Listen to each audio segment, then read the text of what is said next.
Jeg er klædt af til skindet. Jeg har lagt så meget tillid til en, jeg burde kunne stole på, men ikke alt det, som du tror.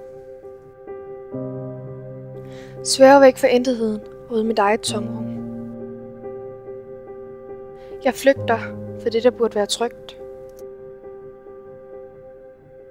Jeg skriger, men ingen hører mig. Det er dig, der ikke lytter til det, jeg ikke tør at sige. Og dog. Selvom det dræber mig, så lever en del af mig stadig. Jeg vil væk. Væk fra panik og angst.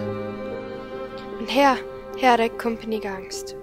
For selvom der er det, så er det stadig en engel på min skulder, som visker det modsatte.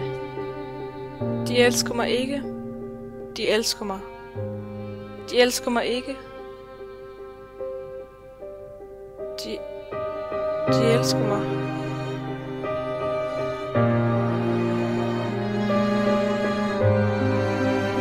De elsker mig ikke. Og i angstens intetlignende univers vokser panikken, dræber alt tillid. Midt i kærligheden til tillidens engel, griber jeg ud efter håbet om fremtiden. Midt i din verden, griber ud efter mit liv.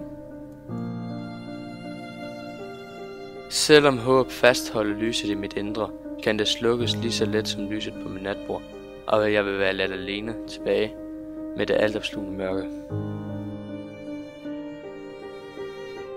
Det her er min verden. Alene.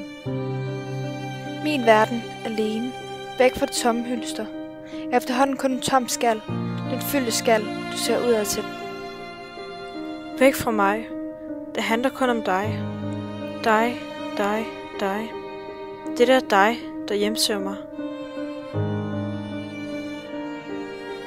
Drømmer i denne mareriagtige kamp om at genfinde det spinkle håb.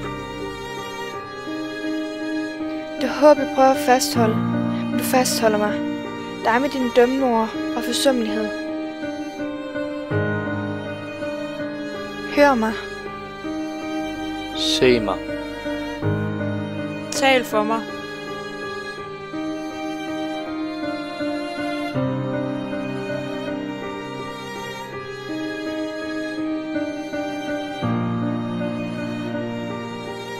Incest. Et tabu, der lever videre, uanset hvor meget du prøver at tie det ihjel.